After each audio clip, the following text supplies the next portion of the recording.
Welcome back to Cal Park Bros. Jason and I are fresh off the segment discussing the legacy of one Serena Williams. Coming up next, we're going to talk about some more rideshare shenanigans. Apparently, there's been some new class action lawsuits with the ride-sharing company Lyft. Jason, this is going to sound like shade on Indy, but you've done ride-sharing before, correct? Yes, as a passenger and a driver. Absolutely. So have you used Lyft more or Uber? And why? As a rider, more recently, I've been using Lyft a lot more. To be honest with you, I don't really have a valid reason. It seems like it's a lot cooler of a service. It seems like it's a lot more available, I think, weirdly enough. Plus, I've been trying to avoid Uber Eats, so I figured Lyft would be a lot better to use. So there you go. So there's no Leets equivalent. Not yet, but you just gave them that idea. So watch out for that, son. Get that trademarked quick.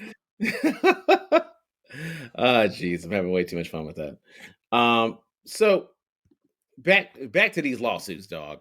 I know that basically the crux of this lawsuit is that, or lawsuits rather, that there were 17 new lawsuits by users of their service from around the country who claimed that the company failed to protect passengers and drivers from physical and sexual assault. Now, of those 17, 14 of them were from people said they were sexually assaulted while using the app, and 3 said they were physically assaulted. And there was a news conference where basically 5 of these plaintiffs shared their stories. Now, I don't want to read verbatim some of what was shared, but I do think it's important, especially as ride-sharing apps have become more prevalent, that there is some sort of accountability across the board for both riders and drivers. But I did think one bit of the conference was telling, which is one of the attorneys representing the users said that it was clear that the company did not care about its passengers or drivers. The thing Lyft is most concerned about protecting is their own profit margins. The attorney also claimed that Lyft's policy on not sharing user information after an assault without a court order creates a major obstacle to even the most basic criminal investigations or civil protective orders. Lyft is on the side of the perpetrators, not the victims, said the attorney. What are your thoughts on that, Jason? My thoughts on the whole thing, or that statement that Lyft That little quote right there, that you can't. Do you think it's acceptable that you can't get user information after an assault without a court order? Do you think that's acceptable? And in general, what are your thoughts on these lawsuits and the sexual and physical assault allegations? So regarding that little blurb part, definitely get the sentiment of we're trying to investigate a criminal case, but then I also kind of wonder what is in Lyft's privacy acts or what privacy policies for its users to say, hey, we won't release your information unless we are ordered to do so by the court of law. So if that's in there, I don't know if it is or isn't. I didn't think about it really that till right now because I agree with you. That does seem kind of silly that they wouldn't, just hand it over knowing it's an investigation. But again, if it's in their privacy policy that they can't, then that may be why. That's the only valid reason I can think of as to why they can't or wouldn't do that. Because you would think that, especially since, from what I'm reading, it appears to be some of the drivers of Lyft are the ones who are being victims of the sexual assault in particular. So you would think that they would be quick on the side to protect their drivers, even though they're not employees. But still, you think they'd be quick to protect them and help them out, knowing of what they happened. I mean, there are some people that said they had panic attacks from getting groped by passengers, things like that. People are left bleeding from physical assaults from passengers or other way around. So that alone, you think, just from a PR standpoint, you want to get on top of and just show that, hey, we're all about protecting the safety of our passengers and our drivers. we're going to stay on top of this. We're going to make sure that we do our part to make sure this person gets punished to the full extent of the law. But they're not doing that. So now, I will say this: when I first kind of read the headline of this NPR article, new lawsuits say Lyft failed to protect its users from physical and sexual assault. My initial thought was, well, what is Lyft supposed to do? Yeah, there are people that, the drivers obviously do background checks and whatnot, so they're covered. But do we do background checks on passengers using Lyft and Uber? No. Should we? Or should they? Maybe they should. But short of that, what really can Lyft do in regards to making sure that, stuff didn't happen? Those are my initial thoughts when I read the headline. Then I read into what it was really talking about. It's like, oh, okay. So, yeah, so really, if you're not going to do background checks, nothing you can do to pre-check people. So then you really have to be on top of it when it comes to when something actually happens. And if you're not even doing that, then that's where you're going to open the door for these lawsuits, because you're basically not doing, from the perspective of the victim, you're not doing a damn thing to help our drivers. Now, I didn't drive for Lyft, I drove for Uber, but still, I was very fortunate that nothing happened to me when it comes to physical assault or nothing like that. I'm sure the experience may be different for a guy than a female.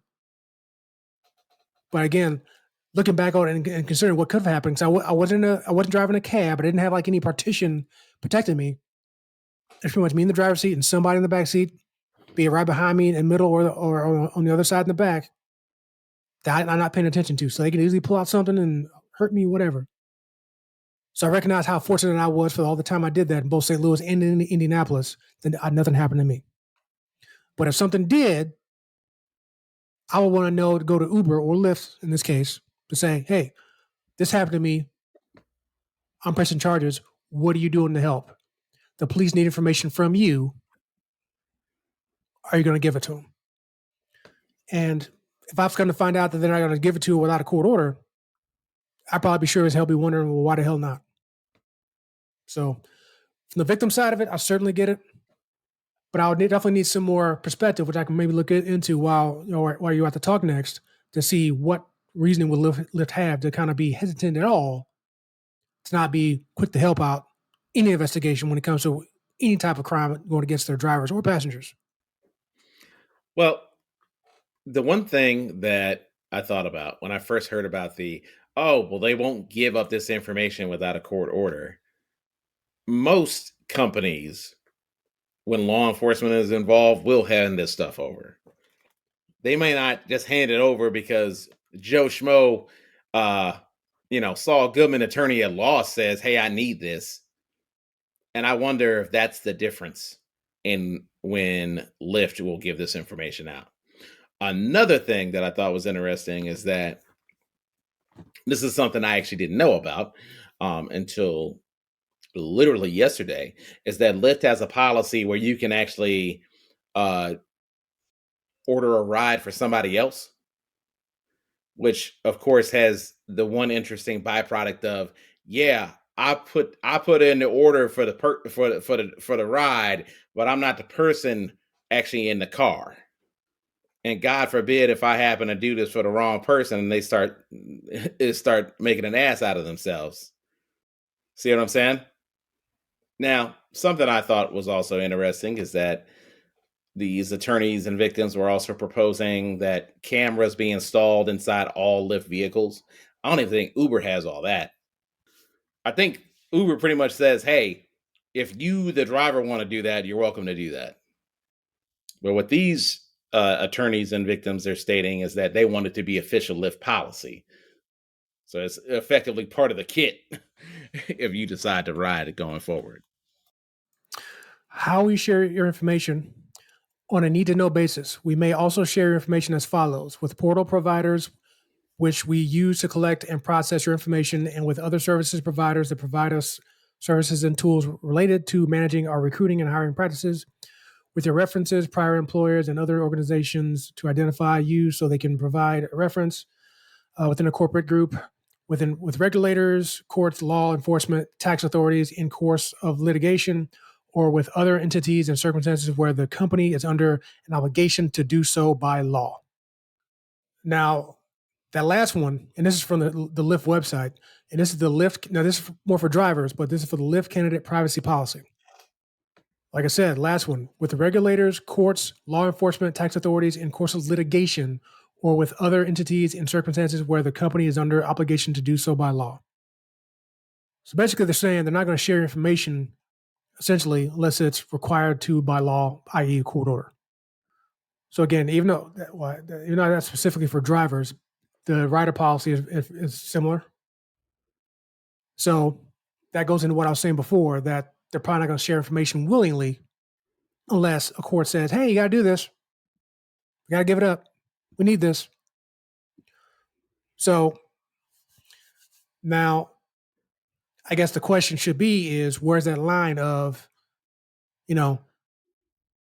comply with applicable law or other obligations, such, stuff like that?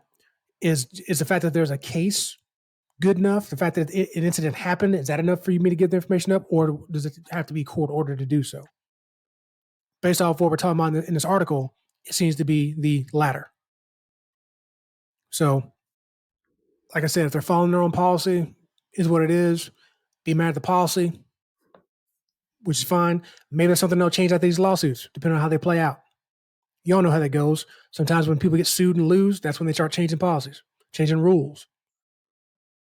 So definitely something to keep an eye on and see how things change for Lyft after this. Because I'm sure if they lose this lawsuit, they're not going to want to get sued again for the same thing. So there is that. Yeah. I am curious to see how this lawsuit, these set of 17 lawsuits, plays out. And I'm curious to see if there's any changes adopted by Lyft as a result. Well, like you mentioned, it's a class action. Well, I don't know if I want to call it class action, but it's basically multiple people, 17. Yeah, I fucked that up. It's not a class action. It's basically 17 people saying, hey, we got beef.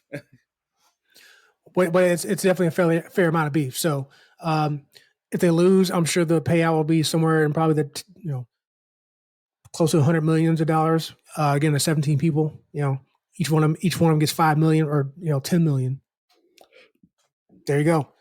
And again, you can go back to any lawsuit done by any major corporation. Whenever they lose, they're gonna make changes. I mean, because again, if you got sued for it, you'd be kind of stupid if you got sued for it again and didn't change anything the first time. So now, but I get the more important change, like you were mentioning before, is the changes they'll need to make when it comes to procedurally. Okay, like you said, are we now going to require cameras in everybody's cars if you are going to be driving? Are we going to start requiring background checks for those who do you choose to be riders? Are we going to make it? Are we going to make it against the rules now to get rides for someone else? Because that's actually a very good point. When I was Uber driving, people would do that a lot, and I had to say, you're not supposed to do that, especially when it comes to adults getting rides for kids. Not supposed to do that. I've actually had to tell somebody, no, I'm not doing that. What do you mean? What happened? Like what happened? So basically, obviously, when you're a driver, you get the little buzz say, hey, somebody needs a ride. It doesn't tell you where they're going. It just tells you, the person's name, where they live. You go there, and that's it. So obviously, when I go there, I'm expecting to pick up, we'll say Joe. I seen an adult come out of the house with kids in tow, and I'm thinking, okay, it's going to be parent and one or two of his kids. Well, no. What he was doing was getting a ride for the kids and having me take kids from point A to point B. I have no clue who was at point B. No clue who's at point B. All I know, that's where I was taking them. And I'm like, no, I'm not doing that. Number one, I'm not supposed to by Uber rule. Two, I'm not doing it out of common sense, because if something were to happen to those kids, then I'm partially reliable to it too. Whether it's, or if I get accused of doing something, then that's going to be another problem, because I have no evidence to refute that I did anything wrong, did or didn't do anything, to with those kids. And I'm like, no, not doing that. Three, I have no idea where they're going. So if they're going somewhere they're not supposed to be, or going somewhere doing some illegal stuff, I'm complicit in that as well. Either not necessarily from a law side of things, but that's what I'm referring to. People will order rides for other people. If there's another adult, that's one thing. But yeah, if they're clearly minors, no, I'm not doing that. Sorry. So Is that so? That's a good point. Are they going to stop disallowing that? I feel like that one's probably the one that's probably not going to happen. But that's definitely it should, not just for any physical or sexual assault reasons, like we're talking about in this article, just for liability reasons for the drivers. And again, I'm pretty sure Uber has a policy in place that you have to be a certain age to be riding by yourself. I'd say I don't care what that age is. If it ain't 18, you're not riding in the car with me by yourself. End of story. It is wild how many parents are actually okay with that. I mean, I said what I got to say, my opinion on that. From a parent side of things, if your kids got to get somewhere and you don't have a car, you're going to do what you got to do to get the kid there. I get that. But as an adult adult driver using my own car, I still have control of the right over my car. And if I don't want you in the car for whatever reason, you're not getting in. Whether you're a drunk adult, whether you're a kid doing whatever, I have the right to say no, get out of my car. And we see videos of that online all the time. Drivers saying, no, I'm not giving you a ride. I'll give you your money back, but get out of my car. Fortunately, the incident that I just brought up didn't turn out to be a big deal. Just other than the parent being mad. But I'm like, yeah, no, that's not happening. Nope. So that's what I'm referring to, sir. I also think it's interesting, especially when it comes to user ratings, rider ratings. Like there is a little bit of accountability in that, in that if you have a bad experience with a rider, you can effectively address them by knocking down their rating. But how you gonna other than knocking down like, hey, this person wasn't who they said they were, but this person had tried to get me to take their 5-year-old to Taco Bell. I assure you I was not taking them to Taco Bell. They didn't ask for that, but yeah, that's hilarious. But like I said, desperation, sometimes people do silly stuff, but yeah. Yeah. All right. That concludes our Lyft lawsuit segment. Coming up next on Cal Power Bros, we're talking about the NCAA football playoff expansion.